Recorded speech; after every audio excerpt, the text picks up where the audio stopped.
Hello, lovelies. Welcome to year 3 of Lessons from the Universe with Jennifer Hall. If you're new to the show, please remember, back it up and see what you've been missing. Those of you who love it already, remember, I need you. I need you to like, to share, review, subscribe, and maybe even consider clicking that patron button. Let's grow our community so that we can grow and learn together. Hello, lovelies. After some conversations I had yesterday, I woke up this morning thinking largely about telling the difference between your human thinking and your intuition. The difference between your conscious mind that keeps you living, breathing, working, talking, and your subconscious mind, the part of your mind that operates on theta brain waves and keeps you in tune, keeps you authentic, keeps you aligned with your higher self and your universal being. This is literally a brain within a brain. Okay, maybe not literally. My husband hates the overuse of the word literally. But most of the time, we operate on just our most basic brain waves. We are just doing the things that are of thinking that make us alive, right? That is okay. It's important, right? There's a thing that we need. We need our thinking mind, and that's okay. But by the time you're an adult, it's pretty well trained, okay? They call those alpha brain waves, and they just, well, they keep you going, right? They're not really capable of deep or profound anything. This is why when you can't find something, when you're uninspired to write or do a project or whatever, it's when you quit thinking about it that the location of the missing item or the concept comes to mind, right? I remember when I was in school, I would have these assignments, write a 100-page paper or something. And I could never just sit down and do it. I would set the intention in the universe that I needed to do this. And what would usually happen is I would end up sitting on a curb somewhere on the concourse and I would write it all at once. All of a sudden, just as I was walking, it would come to me and it would download all in one piece. And I usually got hundreds. It's pretty cool. But what I didn't know was that I was tapping into these theta brainwaves, the ones that are deeper and smarter, intuitive, right? Albert Einstein said, the intuitive mind is a sacred gift, and the rational mind is a faithful servant. We have created a society that honors the servant and has forgotten the gift. Overthinking is the enemy, right? It is too much time spent in that thinking mind, having a conversation with it. Remember, it's something that I think brought up in every episode for a while. The Buddhists have a quote that in essence is, say hello to your thoughts, but don't have tea with them, right? We are going to have these human thoughts. Our brain is wired for survival. Once upon a time, we were cavemen who had to remember that if we come back here tomorrow, a bear will eat us. And so the conscious mind, the thinking mind, reminds us and reminds us and reminds us. We have to tell it. We no longer live in a world where the bear is going to eat us, and that we have the power to redirect our thinking. There is a book called The Art of Smart Thinking. I have not read this whole book, I'll be honest with you, but the guy seems pretty smart. Okay? His name is Dr. James Hart, H-A-R-D-T, and he lists some of what you would call the red flags that you are thinking just with the ego mind, with that human thinking that feels like we need to be understood by everyone must think like we do, that ego thing, right? The part that's afraid of fear and change, the part that is afraid of authenticity and defaults to what we were taught, what our parents said, whatever. The characteristics he lists as red flags are things that I talk to people about every single day. Listen to some of these. Feeling anxious or worried, creating doubt about your own decisions, thinking rigidly instead of creatively. Right? Let's problem solve in a different way. Wanting to impress other people or to be understood, to be validated. All of that's supposed to come from within, you guys, right? Inside. Saying or doing things we regret. This is where the life school comes in. What do I learn? How do I grow? I move on. I don't do it again. If you are continually thinking about things you regret, I wish I hadn't said that. I wish I hadn't done that.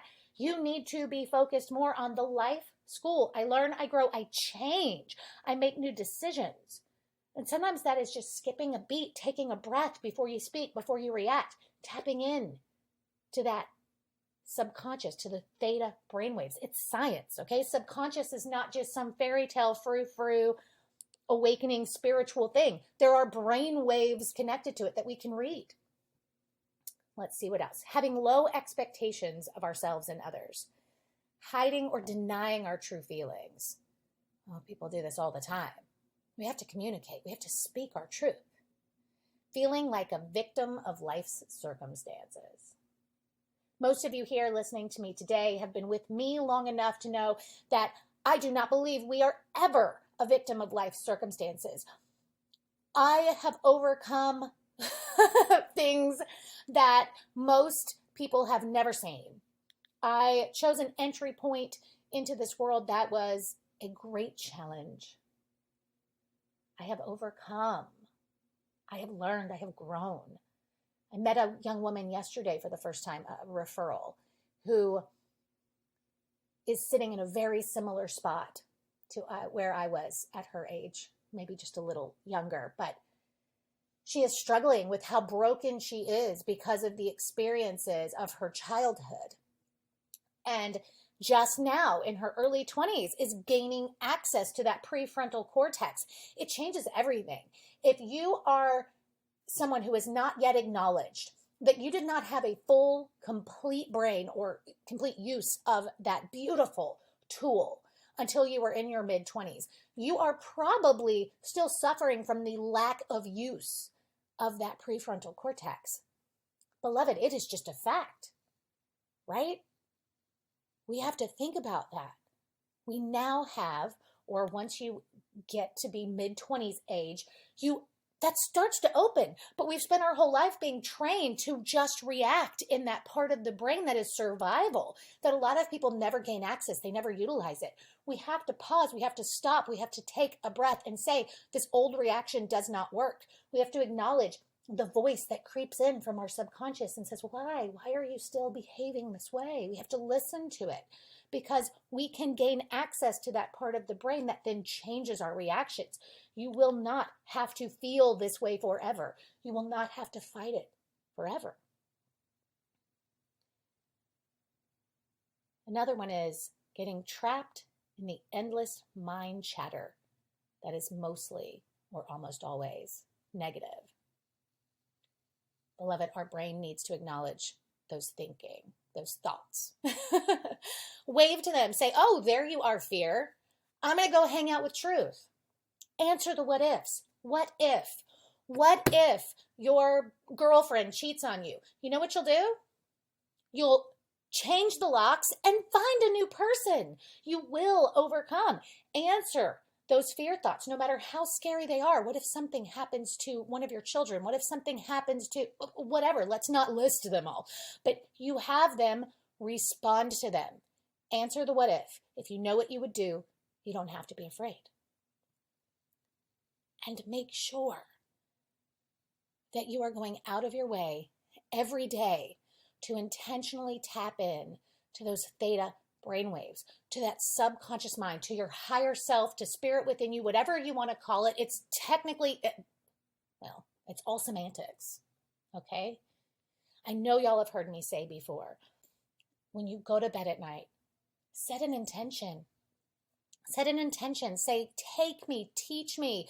Let me wake up with what is useful to me, the human, and access to anything that is higher and better. Take me, teach me, show me what I need to know. We have to do this, beloved. We simply must set the intention so that when we sleep, our mind is utilizing those brainwaves, literal, actual, scientifically measurable brainwaves called theta, and other ones too, okay? So that we can tap into that. That lets us open up to our authentic self, to our higher self, to spirit within. It opens up that crown chakra so all of that information can come into our bodies, and it wakes up that third eye, which is the translator, which makes all of that information useful. Now, according to this same doctor, there are traits that help you know that you are being most prevalent within your authentic self, within those higher brainwaves. These are all things that you've heard before. You've heard me say, you've probably heard from others. The question of how do we get there is consistency and persistence. Consistently, persistently redirect your thinking. Claim it. Do not overthink. Do not fret and scrunch your brow. Instead, let go. Sing a song, say an affirmation, go for a run, do something that gets your mind off of it so that you can actually access the parts of the mind that are smarter than you are. Remember, overthinking is limited thinking. Here are some of those positive characteristics. Feeling optimistic most of the time. Experiencing trust. Oh, lovelies. That was one of my hardest ones. I was taught not to trust anyone. I was taught that I needed to be in control. I was intentionally taught this my entire life. I had to unlearn it. And now at 45 years old, or as my kids would say, 45 and a half, control is the last thing I want. Do I make plans? Yes. Do I prepare my things, right? Yes. When the twins were little, I always had everything I could ever possibly need with me, and I never needed any of it. Whatever, right? But I trust the unfolding. Why would I want to control the path? All that I focus on the end of the path is how I will feel. And if there are any things, any experiences that my human brain can associate with that success, the joy, the peace of mind, the safety, financial security, all the things, when there are human things that I can focus on that help evoke within me the emotions that align to that, I think about them, I visualize them, and I say, most of you can say it with me, this, the equivalent, or something better. I don't need to control it. I don't need to know exactly what it looks like. One step at a time. Experience trust. Not just have it, experience it. It's different. Other characteristics. Going with the flow and being open to change. Wu-wei, lovelies. Wu-wei. If you haven't listened to any of my Taoism episodes, go back and listen to them. Go with the flow. Wu-wei. Let the hard decisions make themselves. Move through life like a river. Another one is knowing how to accept and how to receive. I started this by forcing myself to just say thank you if someone gave me a compliment. Just look them in the eyes and say thank you. Not say, oh no, I feel gross today, or oh well, not as good as you. No, look them in the eyes and say thank you. Something else that I just started recently, I read a meme or something that said, do yourself a favor and just tell people you're welcome instead of my pleasure, no worries, or whatever else. And I realized that I almost never said you're welcome. I almost always just said no worries or my pleasure. And so it started by me saying you're welcome, no worries, right? But I've started just saying you're welcome. It is more empowering now that I have given into it than I could possibly imagine. It is acknowledging that whatever I've done, no matter how small, is worthy of gratitude. It helps me to accept, because I look at other people and I 100% want them to recognize that if I say thank you, I mean it, no matter how big or small. Another one of the characteristics that this doctor suggests is listening to and acknowledging your feelings. Remember, lovelies, part of why we came to this earth was to feel. There's no other incarnation where we feel emotions the way we do as human beings. Acknowledge them. They do not own you, right? Say, ooh, there's that feeling. Let it flood over you. Let it wash over you. And then it leaves quite quickly, unless you choose to sit in it. I was taught not to cry. I was taught to put my feelings aside, to just put on a smile for everyone. And I was probably 30 before I really cried. I remember I would imagine that I was sitting in a bathtub of that emotion.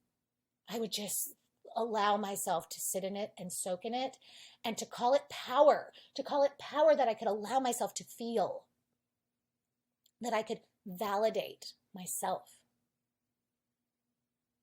And to this day, if I am telling someone, usually my husband, how I feel, I remind myself, and sometimes him, that I am giving us a gift by being open and honest. The last trait that this doctor says is aligned with the truth is knowing how to ask for help. Just ask. Ask for help. Say, I'm at my wit's end. I'm at my bandwidth. I need. Say it out loud. Say it to the people in your life that can help you. Let them know if you are bombarded so that they can take something on for you, so that they can support you. Don't just be overwhelmed. All anybody can give you when you're overwhelmed is sympathy. Let them know you are bombarded so that they can help. And if it is the universe, if it is your higher self, your theta brainwaves, if it is some other part of you or your connection to the universe, ask for help. I do.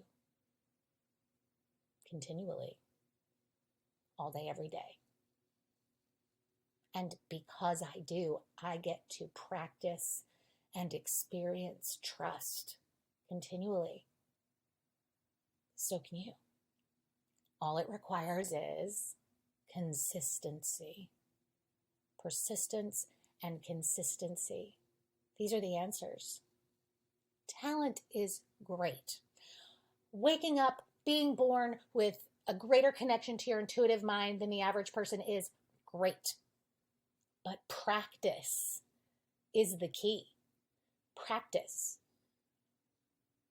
Practice trumps talent. Think about sports. Think about people you knew who were naturally talented and never ever practiced, and people that you knew that were okay but practiced, right? In fact, I went to high school with a guy who went on to be a pro football player. He was not the most talented guy. He was the most consistent and the most persistent. So whatever it is you're trying to accomplish, hear me when I say consistency is the answer. Make sure that you are using that subconscious mind. Remember that the most successful people, the most creative inventors, the best writers, they all say they were struck with inspiration. That doesn't mean they sat down at their computer and they said, okay, brain, what shall we write? No, it was when they separated themselves, when they dreamt it, when suddenly they were struck with inspiration and sat down on the curb in the concourse, when they let it flow from them. That is when it really happens. It often happens while we're asleep. Supposedly, that's even when Thomas Edison invented the light bulb, was in his sleep. We must direct our thinking to the outcome, not the concrete thing, but the way that we feel. You've heard me say it before. I love to use Martin Luther King's staircase, right? He said, you don't have to see the whole staircase, just the first step. Put the beacon of light at the top of the staircase. What is it? It is contentment, joy, love, financial security. What else? Safety, friendship. What goes up there? Helping others. What goes up there? and then let the steps light up one at a time. For those of you who haven't heard, that's how all of this started for me. A friend of a friend. I was a school teacher, okay? A school teacher with twin infants. And a friend of a friend calls me and says, I hear you're great to talk to. Can I come over? Now, for years, I'd been setting the intention. I'd been telling the universe, use me. Let me help. But make sure I am safe. And make sure I am never a hypocrite. That was at that point all I had at the top of that staircase. Friend of a friend called me and said, I hear you're great to talk to. Can I come over? I wanted to say no, but I said yes. I took that first step. And then she sent a friend and I said yes. And she sent a friend and I said yes. And I started getting invited to do other things. And I said yes. And these were all steps that lit up one at a time. And not every single one of them was obvious that it was going to lead me to where I am on the staircase now, which I used to would have thought was the pinnacle of the staircase. But what I realize now is they keep going. And every day I experience trust. And you can too. It is important that we ask the universe for guidance and that we give ourselves an opportunity to receive it. There is a quote from Thomas Edison. He said, never go to sleep without a request to your subconscious. Lay down, take a breath, focus on your skin. Let your mind travel all around the outer edges of your body. Think about that your skin is a single organ so that you can become aware of the entire thing, where it is warm, where it is cold. As soon as we become aware of our entire skin at once, we can also feel that our energy extends outside of it. And then our brain recognizes the most remarkable truth, that we are a spiritual being having a human experience, not the other way around. And from that beautiful state of awareness, ask the universe to show you what you need to know. Not what you want to know, what you need to know. If you have fear or a sense, an intuitive inkling that it's too much, do what I do. What I started many years ago when I knew I had to align, when I knew I needed to fully awaken to end the cycle of tests and suffering. I would lay down in bed at night and I would tell the universe, take me and teach me. Return me here with the awareness of what is useful to Jennifer the human, and allow me to maintain continual access to the rest. That was a deal changer for me, beloved, and it can be for you too. Allow yourself to let go a little bit, to quit thinking so hard, to use some of the strategies we discussed today. If you need more, this podcast is almost 2 years old. There are well over 100 other episodes, and each one may have something, probably does have something, to help you redirect your conscious mind towards peacefulness, to help you access what is real. Let's just start. Let's just be consistent. There's no telling where you'll be a year from now, 10 years from now.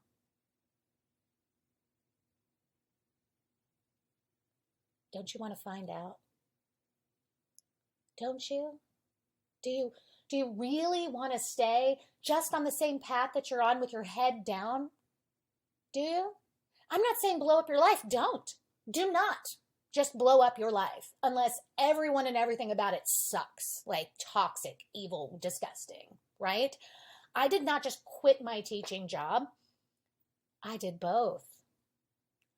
I did both until it became clear that one foot on each path was no longer necessary.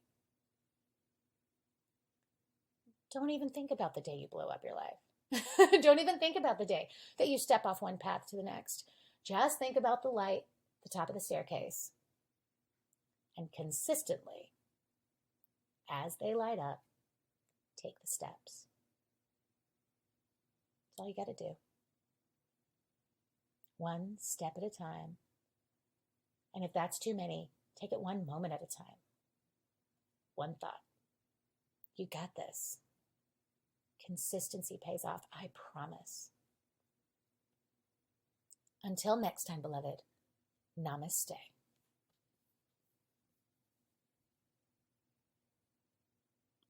Thank you.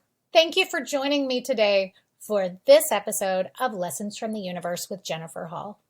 It is my privilege to have your ear and your time. Come out, find me on social media, visit one of my seminars, book an educational session. However it is that I can support you, I'm here. Remember, beloved, there's a little brunette with a podcast who's got your back.